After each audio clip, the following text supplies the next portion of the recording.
Welcome back to the channel. Warhammer Man back in the studio, about to take a look at the new devilfish leveling up in the Codex, coming soon for Tau. If you're new to the channel, make sure you like and subscribe for Warhammer 40,000, Necromunda Kill Team, Age of Sigmar, and of course warcry content as well. Everything from reactions, reviews, rules previews, to conversions, customizations, painting tutorials, and of course we show off commissions as they come out of the studio. But that being said, let's jump right in. So even the humble devilfish is leveling up in the new Tau Codex. With the upcoming Codex, Tau Empire, arriving for pre-order this Saturday, we've already seen upgrades for battlesuits, pulse blast cannons, and railguns.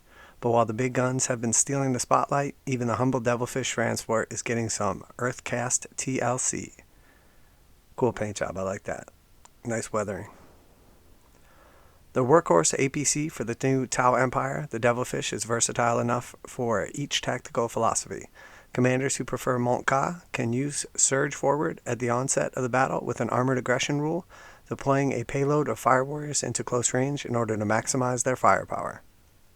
So devilfish armored aggression at the start of the first battle round, before the first turn begins. If you selected the Montka tactical philosophy at the start of the battle, this unit can make a normal move up to 9 inches. It cannot end this move within 9 inches of an enemy model.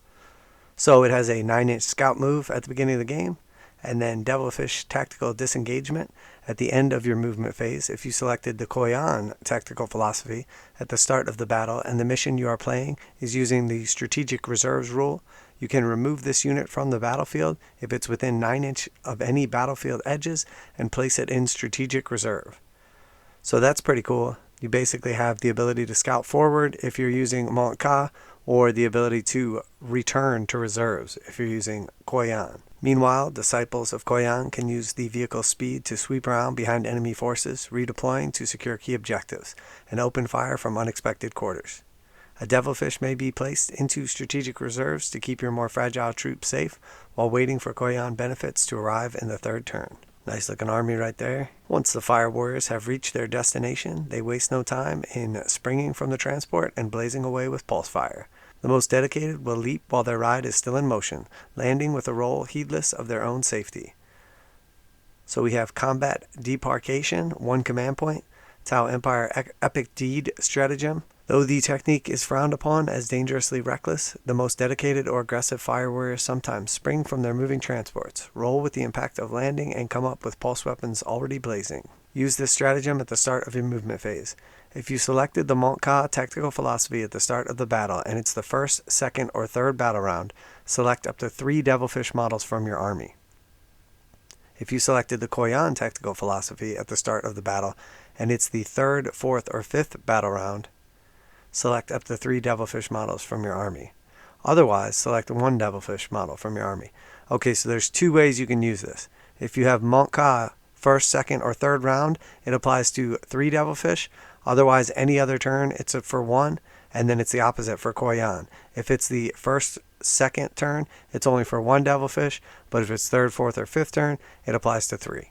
Until the end of the phase, each time one of these models makes a normal move, after it has moved, any units embarked within that transport can disembark.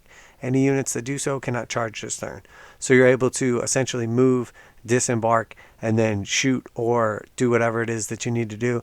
Obviously, you cannot charge, not that you probably would be. Even without passengers, the devilfish provides ample firepower and can support nearby infantry with a suite of sensor equipment. Sophisticated onboard systems guide fire warriors towards priority targets and are especially good for getting the most out of the ion rifles and rail rifles carried by Pathfinder teams. So we have another stratagem, onboard sensors, 1 command point, Tau Empire battle tactics stratagem. The active sensor nets employed by devilfish transports are able to instantly outlink to nearby friendly forces to triangulate visible targets for elimination. Use this stratagem at the start of your shooting phase. Select 1 sept, so whatever your army is, devilfish model from your army, and 1 enemy unit within 24 inches of and visible to that model. Until the end of the phase, the devilfish model gains the following ability. So you pick a devilfish, you pick a unit that is within 24 inches and visible to that devilfish, and then you gain sensor link aura. While a friendly sept fire warrior team unit is within 6 inches of this model, each time a model in that unit takes a ranged attack against the selected enemy unit, reroll hit rolls of 1. So you're going to pick your devilfish, You're going to pick an enemy unit that's visible to the devilfish within 24 inches. You now have a 6-inch aura around that devilfish, and all fire warrior teams with the same sept that shoot at that target gain reroll 1s to hit. So that's not bad. It's not like game breaking or anything, but pretty cool. I mean, if you're laying down a lot of firepower and looking to eliminate a certain unit, that can definitely be useful, especially if you have a couple units that it can be applicable to. Build your motor pool with Codex Tau Empire hits the pre-order shelves this Saturday, and catch up on the latest reveals as they happen by signing up for Warhammer Community Newsletter. So we have a couple new stratagems for the devilfish, making it a little more versatile in gameplay. Definitely going to be some useful ones there. Obviously, you can use those on the spot or kind of build your army around it a little bit, depending on if you're going for Montka or Koyan. Very cool. Definitely a little diversity, like in the paint job, and I'm sure we will be seeing some devilfish out there, as typically they are pretty cheap for a nice little transport and come with a couple of little drones as well, which make them a little cheaper as well. And then being able to drop off the drones where need be, and having a couple of small little units for whatever you need, whether it's just tying up a unit, claiming an objective, or whatever, depending on the rules, if you can even claim objectives still. Definitely pretty cool. Maybe zoning out some deep strike, etc. So, well, there you have it. A couple of quick rules for the devilfish and a little something coming.